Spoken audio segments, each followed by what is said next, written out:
Ya. Bienvenidos a un nuevo capítulo de nuestro podcast. Hoy tenemos con nosotros un invitado muy especial, ya que es el rector de nuestra institución en la actualidad. Con ustedes, el rector Manuel Darío Saray. ¿Cómo se encuentra, profe? Muy bien, muy buenos días. ¿Y en qué les puedo colaborar? Contestándonos unas preguntas, por favor, que serían, como primera pregunta, ¿en qué año empezó a ejercer la rectoría en el colegio y cómo eran las cosas en ese entonces acá en el colegio? Comencé a dirigir el colegio en la rectoría desde el año 1998. Primero en calidad de encargado y a partir del año 2000 en propiedad mediante concurso. Por esta época se vivió una situación bien especial porque el colegio acababa de oficializarse. Hasta 1996 el colegio era privado, administrado por la Corporación Granja Agrícola de Fomeque y la rectoría la ocupaban los párrocos, los sacerdotes que estaban en el municipio. En 1996 el colegio fue oficializado, o sea, dejó de ser privado para convertirse en colegio oficial, pero no contaba con planta física. Solamente en el año 1998 el departamento de Cundinamarca compró la sede, todas las instalaciones y los campos anexos a la sede principal. Eh, Estaba el colegio, la planta física, muy deteriorada porque la corporación en los últimos años presentaba una crisis económica. Entonces, no contaba con recursos pedagógicos y la sede en general, especialmente el ala sur, se encontraba muy averiada. Fue necesario entonces comenzar un proceso de restauración y de mejoramiento a partir de este momento. Profe. Y, y, y más o menos cómo eran como los elementos que se usaban para la educación en esos tiempos. ¿Ya había el laboratorio o fue implementado en estos años después de su llegada a la rectoría? Igual la biblioteca ya estaba. Bueno, para ese entonces existía un laboratorio de física y uno de química muy rudimentario. Esto funcionaba en el tercer piso del colegio, en los salones cercanos al teatro, pero eran unas instalaciones poco adecuadas y presentaban problemas de seguridad y actualización de equipos. Carecía de equipos y de reactivos para poder realizar unas buenas prácticas. Solamente hasta el 2008, mediante un proyecto que se gestionó ante el Ministerio de Educación Nacional, se logró la construcción de los salones eh, del grado 11 y los laboratorios de física y de química. En la actualidad, además de los laboratorios de física y química, existen aulas especializadas como la sala de biología, sala de sociales, salas de inglés y de algunas otras áreas donde se puede brindar una mejor educación acorde con la tecnología y los recursos actuales. Para aquel entonces existía una sala de informática muy rudimentaria, con, con equipos antiguos, obsoletos. No existía conectividad a Internet. Esto se fue actualizando, se fue dotando a medida que ha pasado el tiempo. Lo que sí funcionaba muy bien era la biblioteca. Eh, a través de los tiempos, la biblioteca ofrecía una cantidad considerable de material bibliográfico, tenía su local y tenía incluso un funcionario nombrado específicamente para atender la biblioteca. Sin embargo, al oficializarse, no quedó incluido el cargo de bibliotecario. Por lo tanto, el uso de la biblioteca disminuyó. Además, con el avance tecnológico, pues ya la mayoría de los estudiantes y docentes no utilizan tanto los libros en físico, sino que se utiliza el, la información o se consigue la información especialmente con o en las plataformas digitales. Otro aspecto que por aquel entonces estaba muy abandonado cuando recibí la rectoría era la dotación deportiva. A través de toda la historia, el colegio se ha destacado por el alto rendimiento de sus deportistas, pero cuando pasó a ser oficial, se encontraba en muy regulares condiciones en cuanto a dotación deportiva. Es algo que se ha venido fortaleciendo en los últimos años. Sí, profe, sí.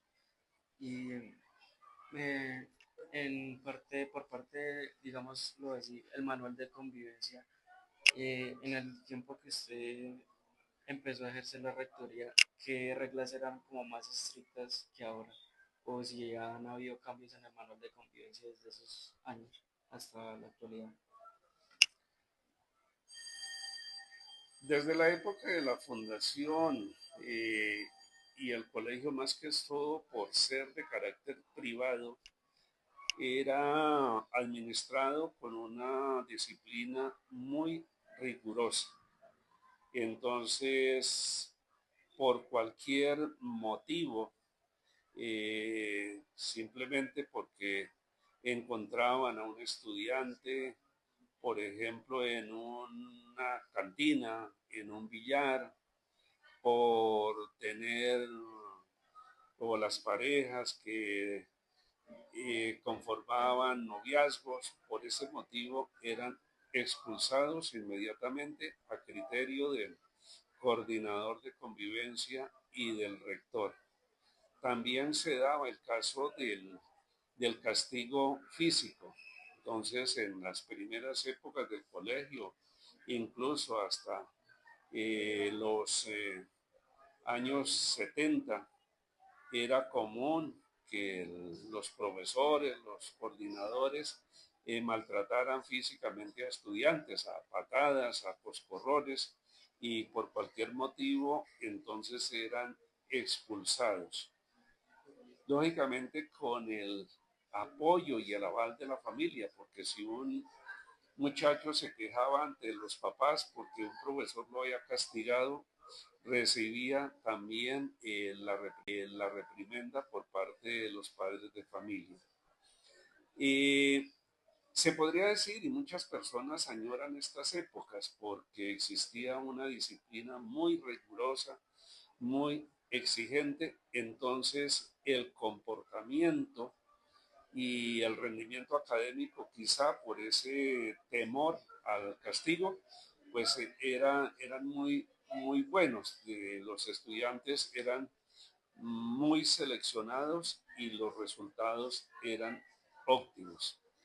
Pero a partir de la Constitución de 1991, en que se declararon todos los derechos de niños, de jóvenes, de adolescentes, y a partir de 1994, con la ley 115, que,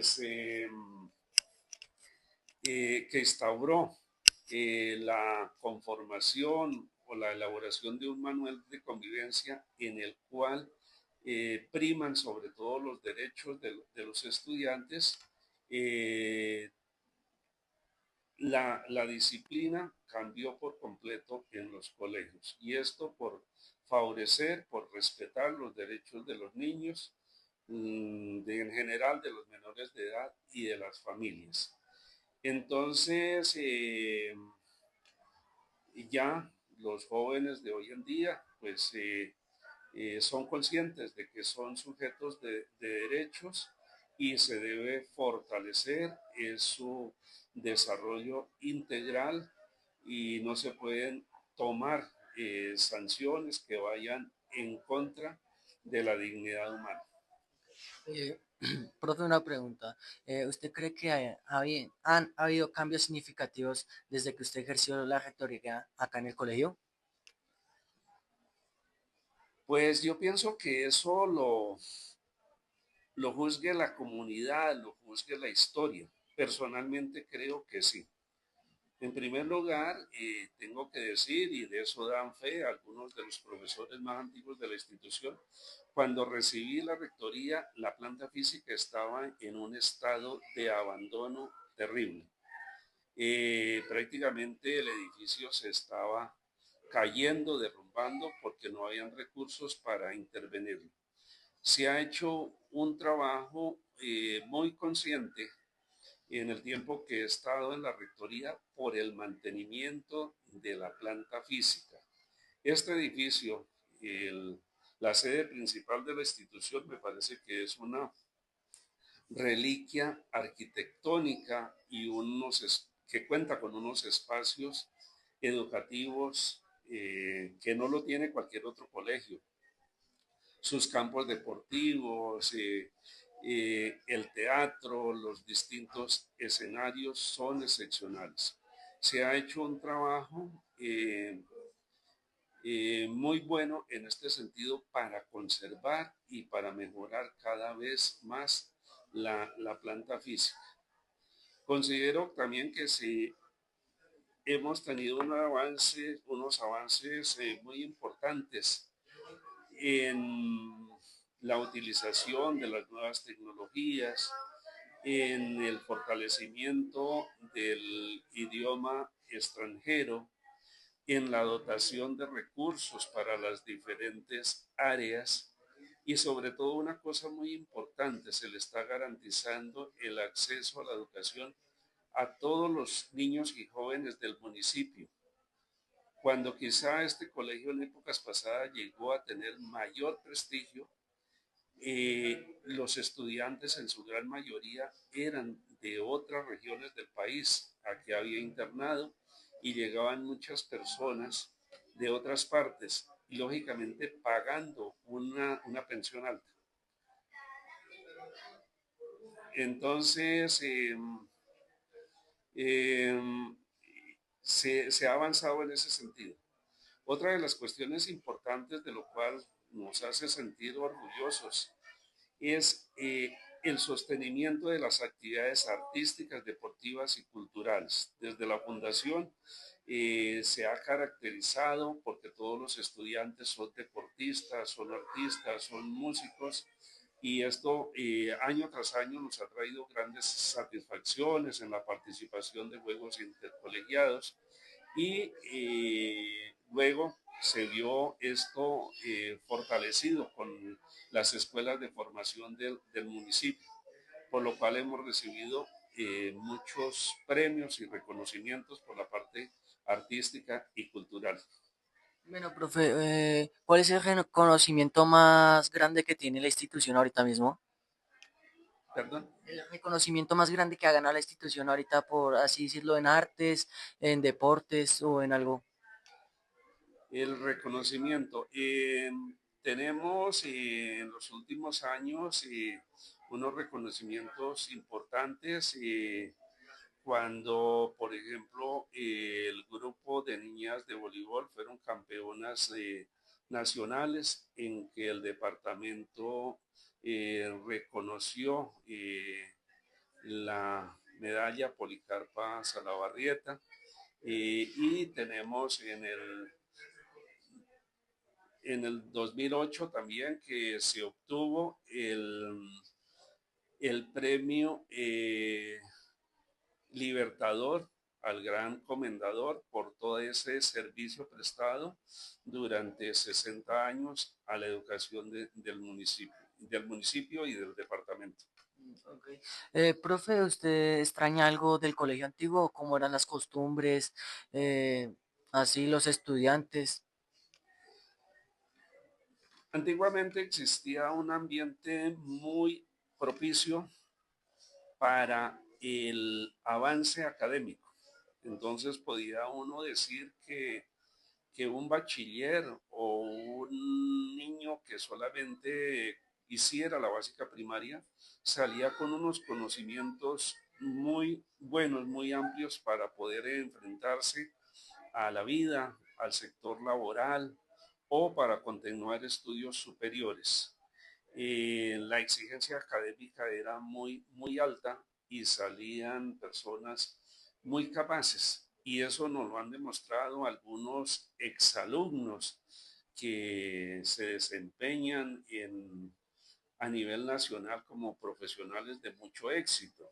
En días pasados, con la celebración del Día del Colegio, hacíamos una mención, por ejemplo, al doctor Orlando Rojas, un neurólogo con unas capacidades a nivel internacional excelente.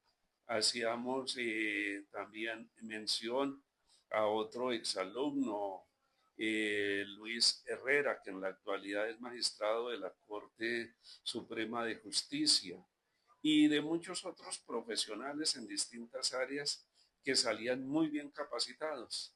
Actualmente nos toca adecuarnos al mundo actual, a las exigencias actuales. Y no quiere decir de que los egresados actuales son inferiores a los que fueron en un tiempo. Cada uno ya cuando se ubica en una profesión determinada hacen un excelente desempeño y cada día son más los profesionales y las personas que hacen quedar muy bien al municipio y a su colegio. Ah, ok. Profe, esta es una pregunta así como por decir.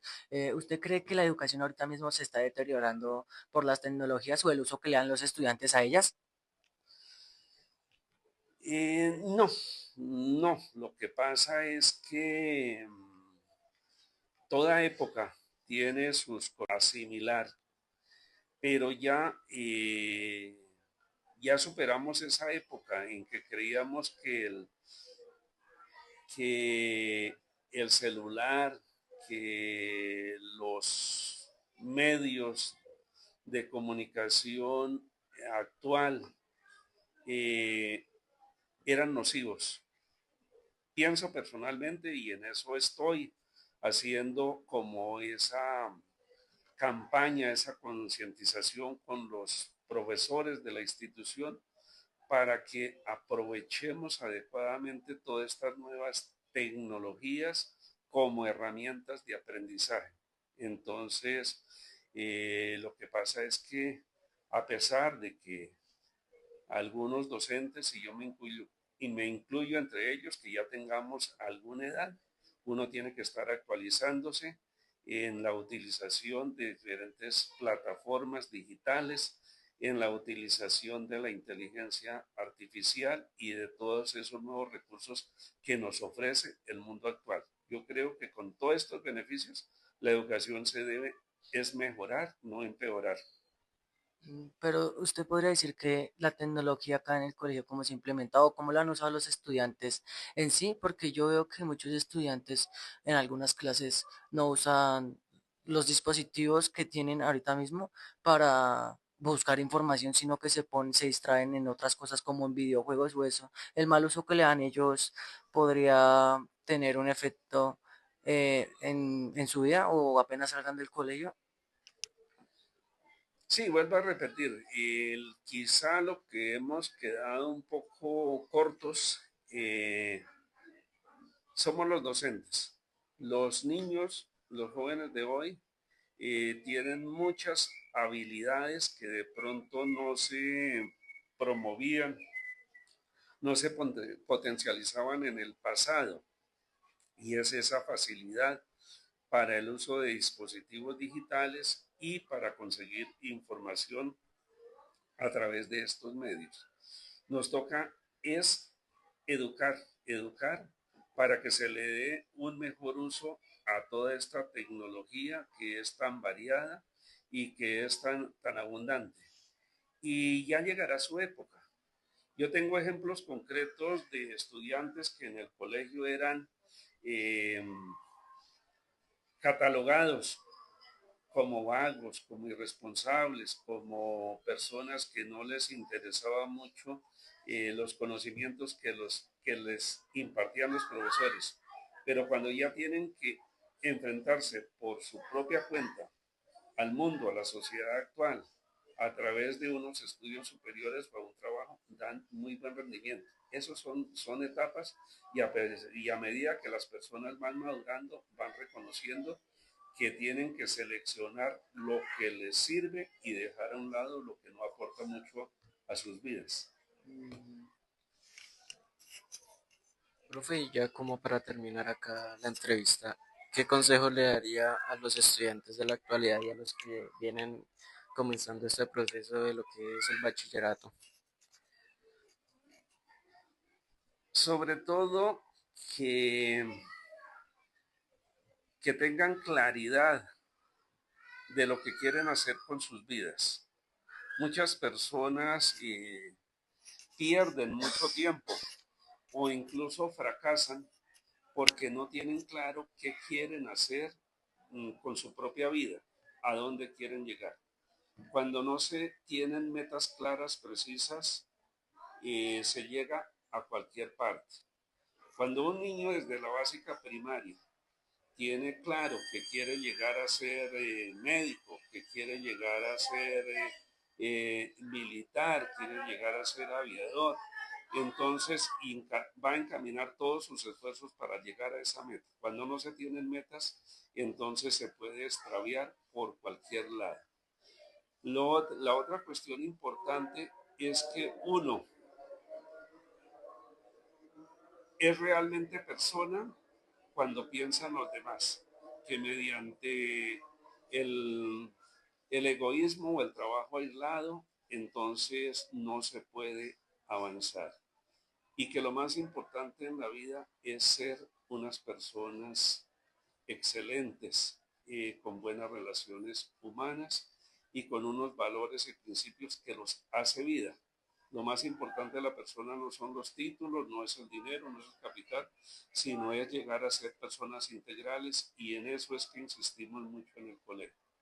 Entonces, aprovechar ya para cerrar esta conversación, felicitarlos por esta iniciativa y ojalá eh, su vida a partir de ahora o en el futuro como exalumnos sea excelente y obtengan muchos triunfos, muchos éxitos. Felicitaciones. Muchas gracias, profe, por su tiempo. Toda época tiene sus costumbres. En los últimos años los cambios han sido muy acelerados y para algunos